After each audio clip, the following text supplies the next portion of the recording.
Hey everyone, my guest today is David Zayas. David is best known for his role as Angel Batista on the award-winning series Dexter. Some of his other TV roles include parts on Oz, Shut-Eye, Gotham, Bloodline, Blue Bloods, Pose, and Next, among others. He has appeared in the films The Interpreter, 16 Blocks, Michael Clayton, The Expendables, Ride, Tallulah, Shine, Annie, Bodicam, Body Cam, Force of Nature, and R&J. Some of his many theater credits include Broadway appearance in Anna in the Tropics and Cost of Living, for which he received a Tony Award nomination, and Brooklyn Laundry. I love that play so much. David began his acting career with LAByrinth Theater Company in around 1992. We'll talk about all that and more with the extraordinary David Zayas. Welcome to the podcast. Thank you for having me. It's great to be here. Oh my God. Okay, so we were talking before we started recording. I'm so interested in your sort of origin story as a human and as an artist, but we can't bury the lead, which is everyone on planet Earth and maybe other planets that I'm not connected to are devastated and mourning a character called Angel Batista, who really felt like a relative to them at this point. You knew longer than all the viewers what was going to happen, but can you just talk a little bit about life for you Sure. in this moment? Okay. Well, the moment that they called me and said that they were going to have another year of Dexter Resurrection, and Which you thought was done. Like Dexter was done. You had a I thought, great ride. I thought it was over. Yeah. So, but Yeah. they asked me wanted to be a part of it. That would be a pretty big part of this season. But I knew what the demise was going to be. They told me. They said this is at the end this happens, and I thought about it at first. I was like, damn, okay. But then I started thinking about it and I read the scripts again and I was thinking, wow, what a great way to like not cop out and just what's supposed to happen. Uh-oh, I can't hear you. You're mute. I couldn't hear you. You couldn't hear me. Can No, you for a minute. Did, I don't know why, but you were talking about, you got the script. So let's just go back. You went out for a second. okay, let's go back. Yeah. Can you hear me okay now? I can. I didn't know what happened. You were like a ventriloquist. Well, like I said, they called me and said if I wanted to be a part of it. And I was like, yes, They told me the whole storyline. I read the scripts and I realized that I wasn't going to survive this season. Oh, Angel Batista wasn't going to survive this season. And at first I was a little bit like, oh no, I don't want but then as I read the scripts, I realized that that is the way to go. I mean, I'm glad that they didn't. I mean, how many years can Batista be chasing Dexter? It just doesn't. They made the right choice. The story, they ended it the right way. In my opinion. Obviously, we are actors, right? It's very hard to turn down a great job no matter what for all the obvious reasons, right? But remind people the last time they saw Batista before you came back and found Dexter in the hospital, this version in Resurrection. Like, where had Batista been between the original Dexter series and when we meet him again now? Where had he been living? Where did we last see Batista? Okay, so after the end of season 8 of the original run of Dexter, um, Batista spent the next, I would say, what, 12 years thinking that his friend Dexter Morgan was dead. Yeah, That people that and I think Batista's career flourished. He became a captain in those 12 years. I think but he probably could not ever like kind of let go of everything. right. Always that, and then everything changed when he got the call from Chief Bishop in the Dexter New Blood and sent him a picture of her and Dexter, which means he's alive. He's alive. And so everything started, calculating in Batista's head.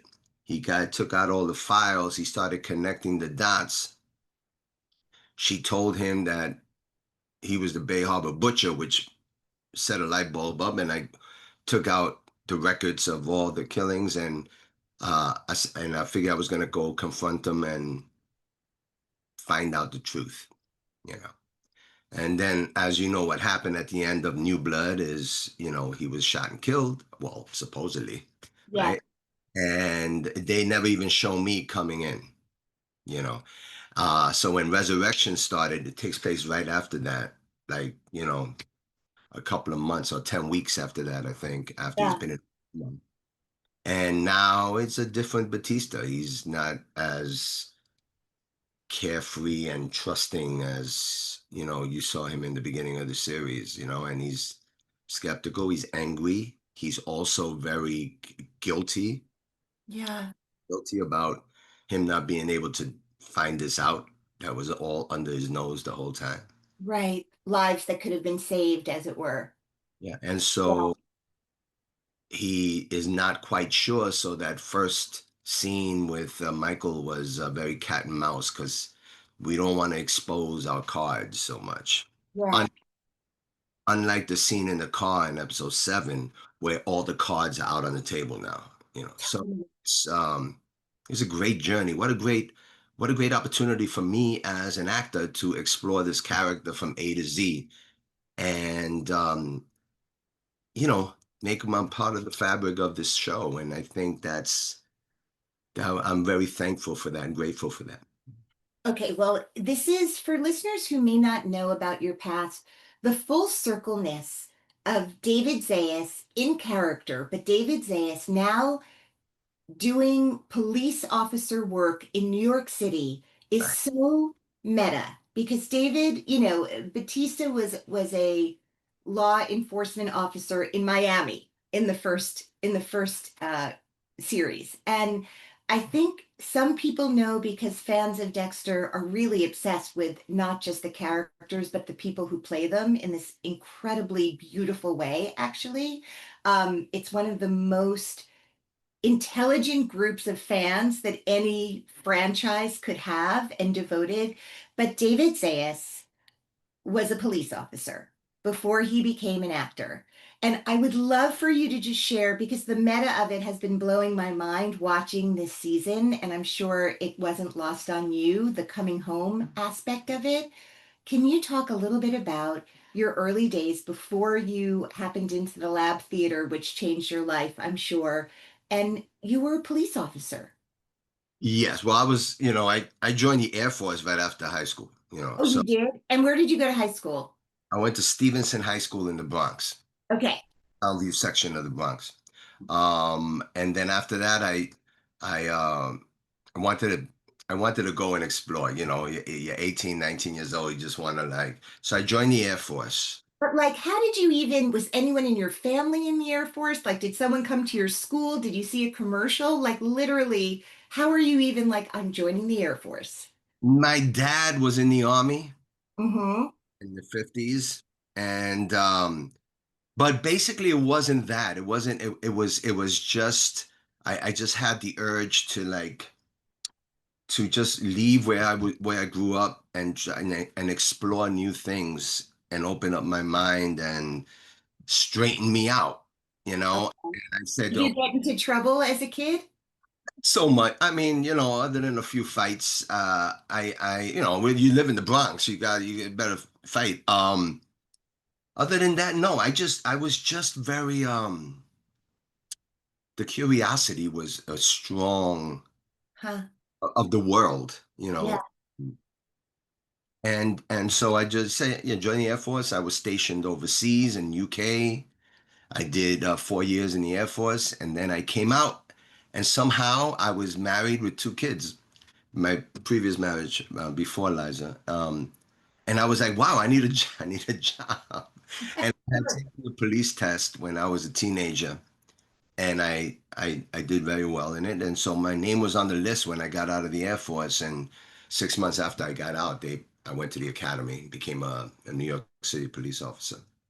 When there's the dream of something and then there's the doing of something. So you're like, I'm leaving the Bronx, I'm traveling the world, I'm going to be in the Air Force. That seems like such a sexy idea. When you are actually doing it and training, I mean, I know this is a while ago now, but were you like, this is so hard, this is so intense, or was it not physically and emotionally demanding in a way that you weren't expecting? Well, I usually think things out pretty good, pretty well. And I did a lot of thinking about joining the Air Force when I got out of high school. And I looked at the whole situation as a whole. Number one, it was 1980, and uh, there wasn't any conflicts really, other than the Cold War. There wasn't any conflict, so we were not in war. I knew that the Air Force is now going to be it's going to be the one that you could use your brain the most. Air Force always had really intelligent officers, intelligent enlisted people, and I just wanted to do something I didn't know anything about and explore a place I've never been to. And I wanted to do it. Really couldn't afford to do it through college. So I just, and I was always kind of a little bit rebellious. I was like, I could do this, and I went, and it was great. I had a great 4 years in the Air Force, and I was stationed overseas, and it was mostly training, because there was nothing going on. But you Reagan, flew, you flew planes. huh? Did you fly planes? No, You no, I'm blind as a bat. Uh, Okay, so good. I guarded planes. That was my job, to guard Okay. sure that there was like I was security forces in the Air Force, and basically that means guarding $1 million planes, which we did, and also uh, kind of enforced the UCMJ uh, and be like a cop in the base. You have no authority outside of the base, but in the base, Okay. basically a cop in Your the fans are going to be like, stop asking him about the Air Force. Stop. And then, so when I got out of the Air Force, I joined the police department because I was on the list, and then about 8 years into that, I said, I think I want to be an actor. I've always had, Why? I've Where always did had, that come from? I've always had it in the back of my mind, but then life takes over and you kind of got to, deal with what is in front of you. Yeah. And, but there was a point where I remember saying, okay, I think when I decided I wanted to do it, I was like 28 years old. And I was like, this is it. I gotta start now and see if this is what I want to do. I said, the way I want to do is I want to join an acting class.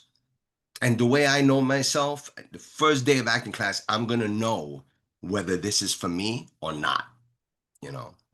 So I went and I went to the first acting class, and within 15 minutes, I was like, this is it. This is what I want to do. So the only way to do it is to commit to it. I switched my hours to midnight so I could have my days free and go to school or do theater in the evening. Oh, yeah. And shortly after that, I was part of the founding members of LAByrinth Theater Company. How did that happen? Like, how did you know about it? I knew about it because that was my patrol area. You mean And where the theater physically lived? yes, where we met, where LAByrinth first started was part of my sector when I worked at night. And in the morning when I was coming in to sign out, I saw a line forming on 53rd Street. And I remember stopping and I said, what's this line for? They go, oh, we're starting a Latino actors base with these auditions. And I was like, oh, all right. So I went and I signed out and I got online. I had been working on this monologue in class, and I'm like, let me give this a shot. And somehow I got in. 13 Oh, of us, and Liza was one of them, and Sam Rockwell, Yu Vasquez, all these great, really, Judy Reyes and Lauren Velez. And it was really Paul Calderon, who was like kind of my mentor. It was great. And then we started, then that was it. Then that started growing. And I don't know, somehow, you don't, when you're just focused on what you do, sometimes you don't realize the lucky breaks you got until afterwards, and you think back on it. Yeah. And got a lot of great opportunities that luckily I I went for, and and I got pretty lucky. Wow. That is so just the idea of like place and time. Like if I'm not doing this and I don't have that beat and 53rd Street and I don't have the curiosity to go, what do you guys, are you getting tickets to a show? Like what's happening at 8 a.m. or like, Right. and you got in. Yeah. And that's your first, we talk so much about like your first artistic family and home, the idea that there was this space where you could all grow together. And obviously, so many of you looking back, like you guys have really gone on to do such beautiful work in the world. Thank you. And Philip There's Seymour been, there's been Hoffman, a lot of people who in the company, and what's funny is that we don't for any of us, whether it's Philip Sam Rockwell or John Ortiz. It's like you realize how many people are working so much and being part of this entertainment industry, yeah, and we have to we have. It took a while, but we stopped, look back, go, wow, pretty that's pretty cool that so many people and we're still together. The company still, it's a 33rd year. unbelievable. Everyone's still together. It's a different, a different kind of thing now, but it's still going. And for a membership company to be going for 33 years Is with the unbelievable. ups and downs of the theater world, I think it's impressive. I think. It's so beautiful. And writers growing and writing for you and all that you guys have created and put out in the world. Um, Obviously shows like Oz, I mean there were stepping stones. May I ask like how you got your first agent? Did those big jobs come because you just showed up on your own looking at like backstage, or did you get television work once you had an agent representing you? And one of the one thing about Labyrinth was that you're working with so many really great actors, and they have agents. Right. They come see the shows. They see what you can do. I was approached a couple of times for an agency, and I went with it.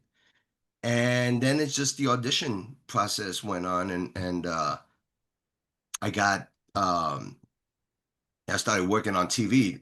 Just auditioning and just getting, and luckily getting the part, and little by little by little, and then I did a lot of theater on top of that, and then I worked the midnight shift. So energy level was, when you're young, you have a lot of energy. So, Yeah. um, Yeah. and then after that, I just decided that I just wanted to just really commit to it. And I got a couple of really, I did a play called In Arabia We'd All Be Kings.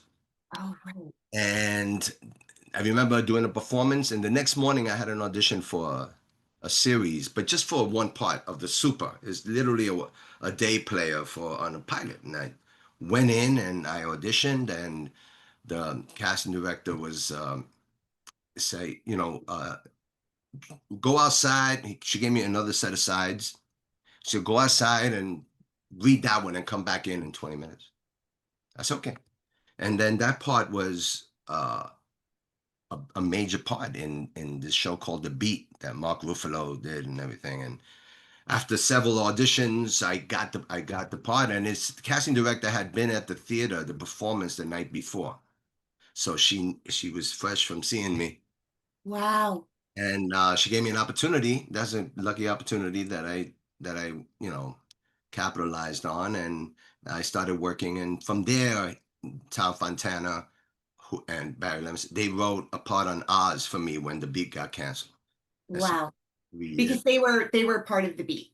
Yes, they were creators of the beat. And Tom Fontana is known for being like a really, if he loves you, he loves you, and he wants to keep working with his people. And Edie Falco, so many people on this podcast have talked about what Tom meant to He's a, them and for them. he's a major part of my I mean, he His gave story. a shot when, he took a risk on me, and I appreciate that. It's he's one of the main avenues as to where I'm at now. Did you audition for Dexter? I did. I did Can audition for. you take us through what you remember? I I was doing I believe, a film in Toronto, shooting a film in Toronto, and my manager called me and said, "What are you doing this weekend?" I said, "I got tickets to Blue Jays Yankees game." You know, he goes, "I think you should come to New York and audition for this part." And I was like, "Oh man, I got," I was like, shooting a movie. I might go see the ball game. I said, "I do it," and he kept calling me, and finally I said, "Fine." I went in. I auditioned for Angel Batista in New York, and that the audition, I felt I didn't feel good about it. Tell me why. Because preparation, I didn't have time to prepare, and I was like, flying in, and I just wasn't, you know, You feel grounded. right. And but I mean, I guess it was better than I thought it was, because they called me to test, uh, and I flew to LA and I tested, and I was lucky enough to get the part. So. During the audition process, were any of the um, creators talking to you before, after the audition, and before your testing? Did they give you notes? Did they talk to you about like, did they, or were you on your own? And what was the experience like to get a little granular in it? Well, back in the day when they did pilots and stuff like that, Back in the day when you were in a room with somebody that you were auditioning for. right. But I know I auditioned first, and then when I went to get when I flew to LA to test, they do give you a work session with the director. Okay. And so it was a little bit of rehearsal, and then the following day we went into the office and you tested. And did you read with other actors or just I with a did with reader? Michael C. Hall. Okay, so tell me the first time you met, saw, worked with, connected with Michael C. Hall. What do you remember about that? Yeah, I remember meeting Michael. When I was on Oz, he was also on 6 Feet Under. So all the HBO events, I would run into him, and we casually say, we talk, and was. And then when I went to test, the elevator opened and Michael walked in, and I remember, and I was in there, and the other guys testing for my part were in there. And I said, "Michael," he goes, "Oh," he goes, I said, he says, "What do you?" I said, I'm going to play Angel Batista," not getting the part yet. I was like, and then as soon as I said it, I was like, "What did I say?" What?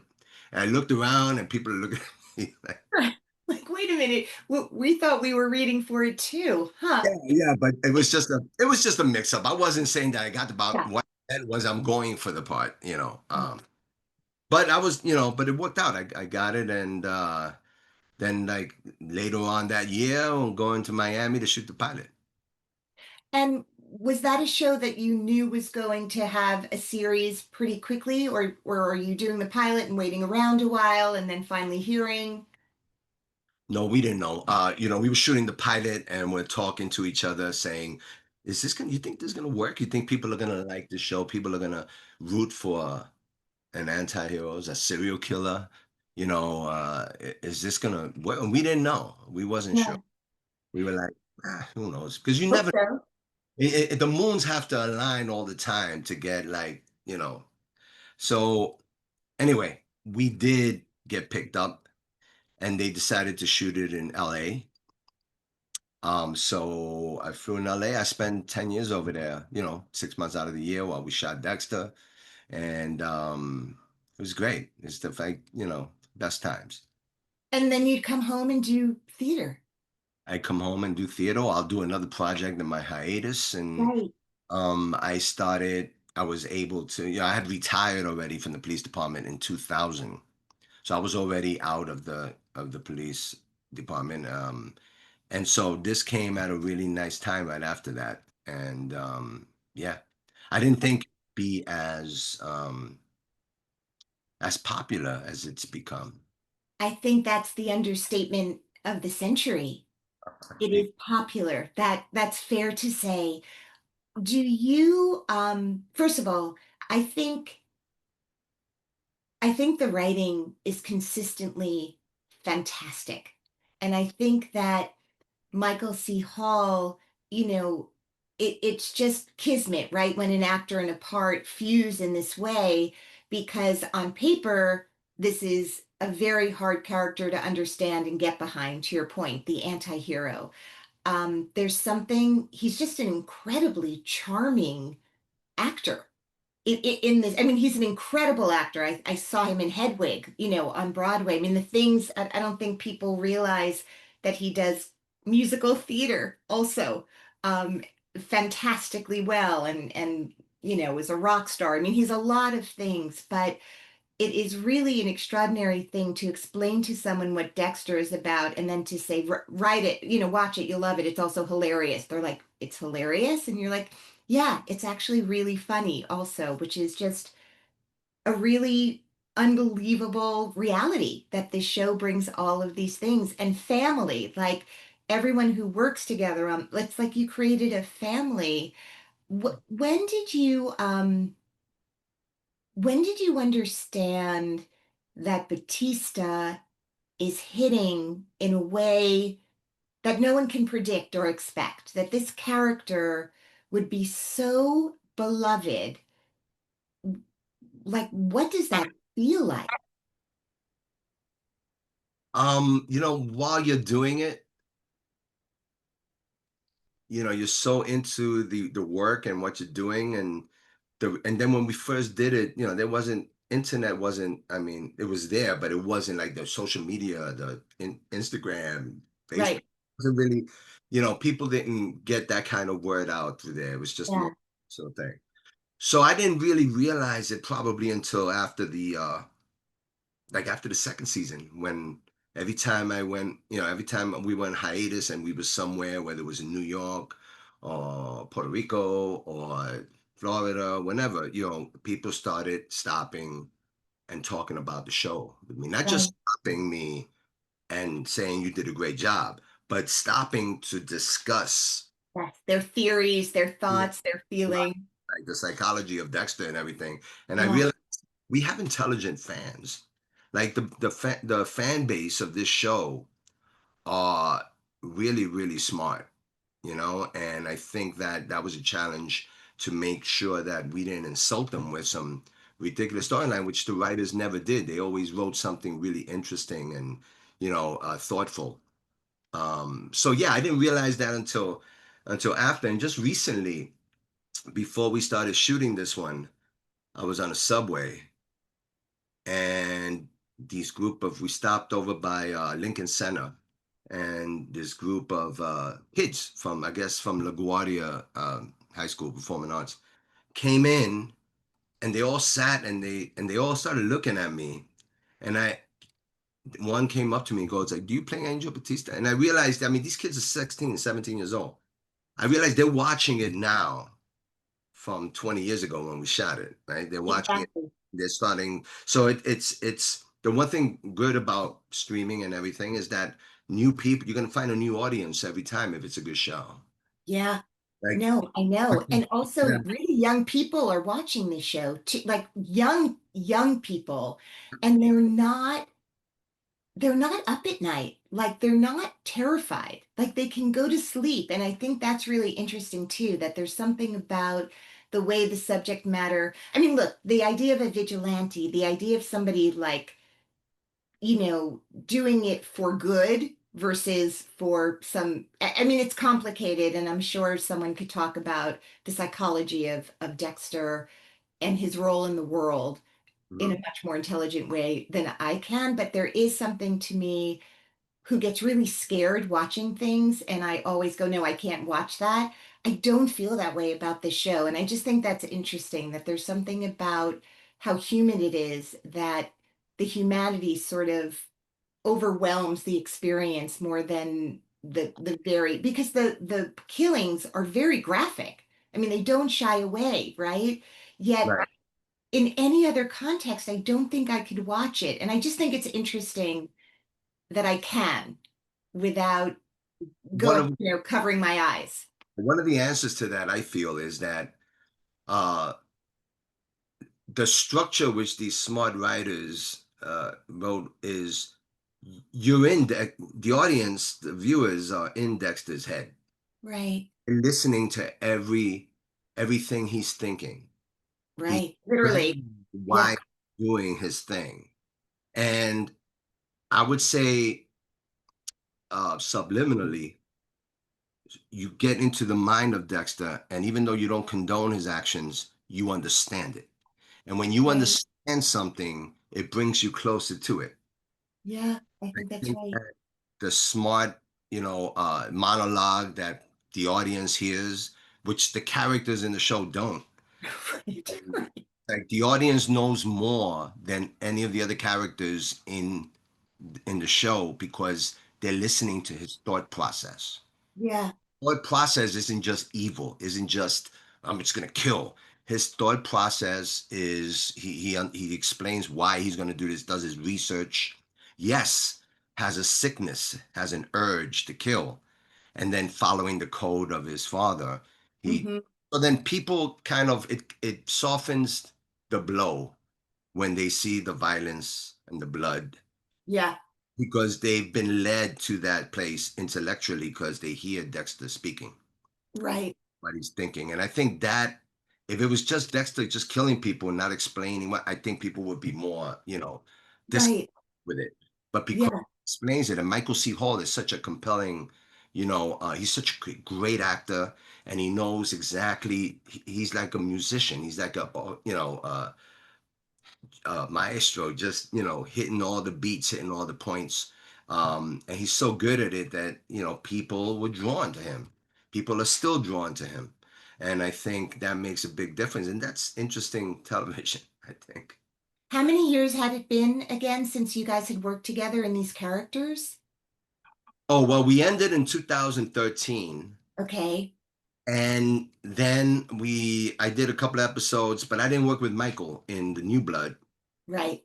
And then the first episode of Resurrection, it had been I would say about 12 years since we'd worked together in those characters. But it kind of jumped. I mean, we jumped right in. And Yeah. when you're doing so much, you're doing so many scenes with somebody, even in the past, you become there's a connection there that is there even if you do a show 20 years after the end of that show. You know, So obviously you worked so and, much if you with the act characters. Oh, I'm right, sorry. Sorry, I didn't mean to speak over you, oh, David. that's I apologize. Obviously, you worked so much with the characters of Oliva and Wallace, the detectives, when you first enter the story. Talk about yet talk about when you who and those scenes are so great, obviously, and we as spoiler alert, if you're listening, go finish the series and then come back to this episode. But obviously when they stop believing you, it's so painful, to your point of the audience knowing what's happening even when characters on the show don't, and we just go, oh my God, like he keeps having trouble communicating with them that this is actually true, and he's foiled time and time again, and we're just watching going, these are two detectives who really were on your side at the beginning, and then the facts just stop adding up, and the code of you pretending that you still have a badge that's working and you don't, and it's like we just are like want to jump through the screen and go, wait, no, listen to him, he's just being set up in a way that's making him look foolish, but he's not. This is Angel Batista. There's nothing foolish about this man.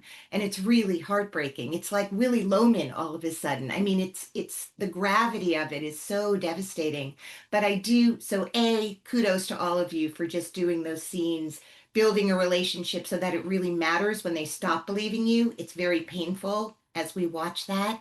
And when you hand back your badge to Oliva, it's like gutting. It's really gutting. But I do want to ask, the first day when you and Michael finally have a scene together again, because that doesn't happen in early episodes. What was that like? Did you guys just start laughing, going like, "Can you believe we're here again?" Or like, what was that moment? we did. There was a moment where we looked at each other and saying, "Look where we are. It's amazing." And we both acknowledged that, and it was that first scene, which was happened to be the first day of shooting. Oh, wow. Um, I don't know. It was very exciting, and it just kind of just flowed in a very, I guess. Michael and I both prepare really well before we work that day. And so we came in kind of like really understanding each other because we've been working together for so long. Crazy. Yeah. So scene felt like you don't know for sure until you start shooting it and you start acting it, you know. It's but the flow was right there, and that cat and mouse game happened kind of just as we were doing the scene, you know. It's really you don't want to, like I said, you don't want to show your cards too much right now at this point. Right. Um and also, you know, Batista's unsure as to, number one, he's in a different place, he has no authority. Number two, he ain't used to this cold, right? Because he's from Miami, you know. He's like, it's cold here, right? Um, and then he realizes that he didn't tell anybody he was coming here, so he's got to maintain that alias of that he's still a captain, even though he's retired. Right. So I think all of that came back to bite me, and I got stuck. I Yeah. want to switch gears completely for a minute because one of the things that happened to you is you were nominated for a Tony Award.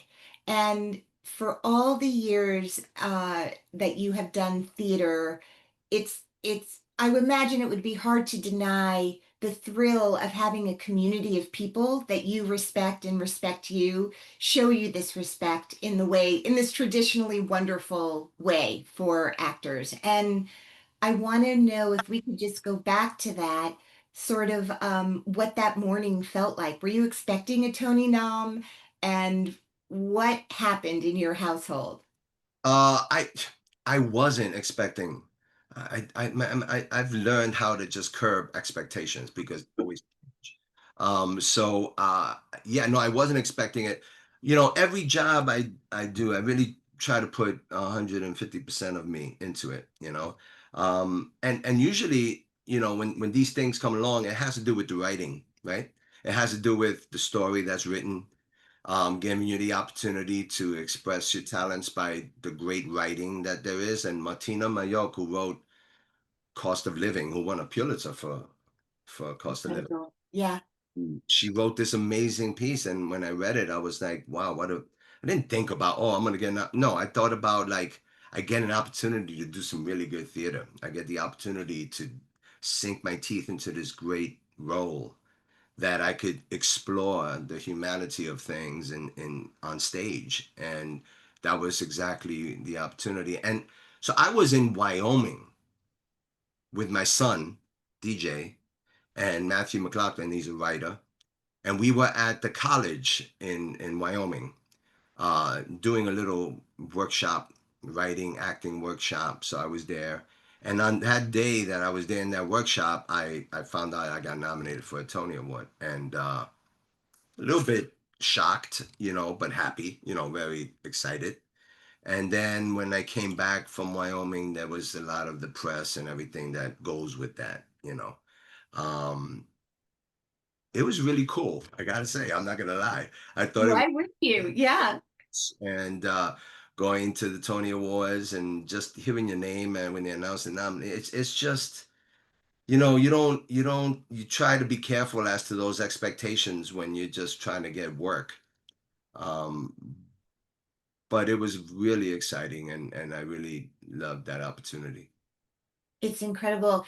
I mean, speaking of awards, maybe there's one person who doesn't know you're married to Liza Colon Zayas, who has been working like, if you can, I guess, a journeywoman actress. Like, this is an actress who you met at the Lab Theater, which is so romantic and cool, and have been together a long time and have a family together. And she is someone whose career has just shown itself to be just one of the most respected, admired careers, is someone who's gone from role to role to role with such integrity. Um, and then they show the bear comes along, you know, speaking of having no idea what's going to hit or not going to hit. And then seeing you guys the night she won her Emmy Award and just seeing the two of you there, and just as a fan going, wow, like that's a couple that has been in this together for decades.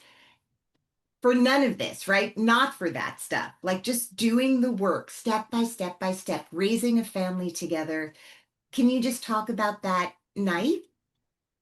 Oh, yeah. I mean, first of all, I've had a front row seat for 30 years of how great she is and how wonderful a performer she is, how she handles her work ethic.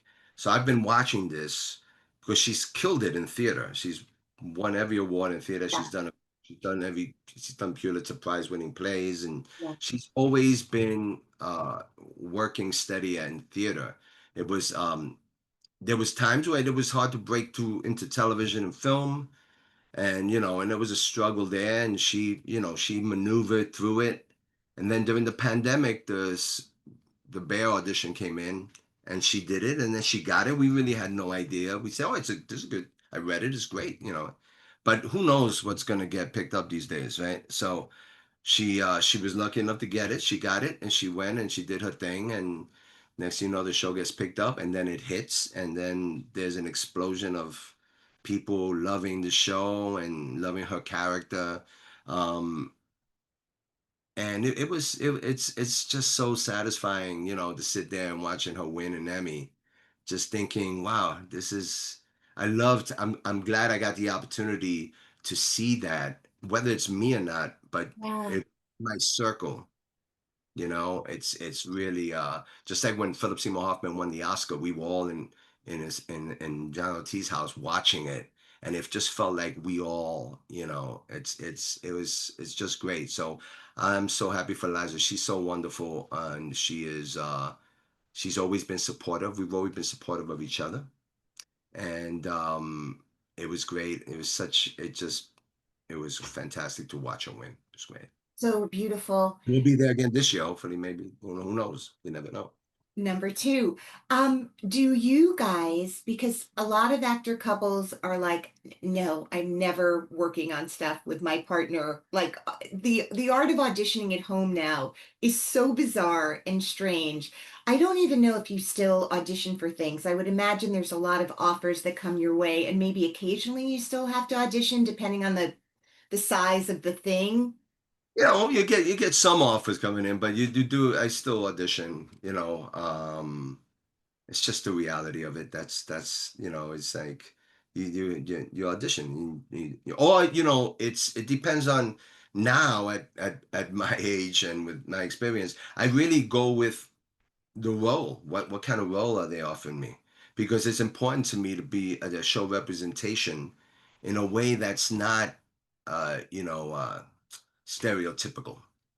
You know, so I think the thing we've had, the luxury that we've accumulated, is the ability to choose the right role and not base it on, oh, I gotta work to pay the rent. No, I always wanted to represent me and my family and my people and just in a positive way. Back in the day, it was just thug number one, a thug number two, and now the characters are starting to develop more, intensely, and so I'm glad that that's happening. There's two words that Batista has been really known for. Um, that they're hashtags, it's on t-shirts, it's on all sorts of swag. It is a calling card that people use, and everyone knows exactly who they are talking about. Do you remember the first time you said it? And did you know, I'm going to ask you to say it, and did you know it would become for decades this thing that means what? What does it mean to you beyond the words? Describe it. You're talking about La Pasión, right? I am, yes. So I don't remember saying it. I had to when those memes started coming out. Yeah. I was like, I don't remember, and so I went back and I watched it, and it's one line. Thing is, you never know what's going to hit. Yeah. I wouldn't have. It's you know, just when you go home, bring la pasión. It was just bring your love home, and it was meant as a throwaway. And then now it's like you see people with T-shirts, La Pasión. I'm like, how that happen? How, it's like you never know what's gonna happen. You never know what's gonna hit. You think something is going to hit and it doesn't. It's like, so I've stopped trying to figure out this business. But in getting to know you, David Zayas, and even talk to you in more depth today, that's who you are. Like how you love your work, the people that are in Yeah. your life, how you approach the world, like who you want to be in the world when you talk about representation. Like, how can I be a value add to my art and the world?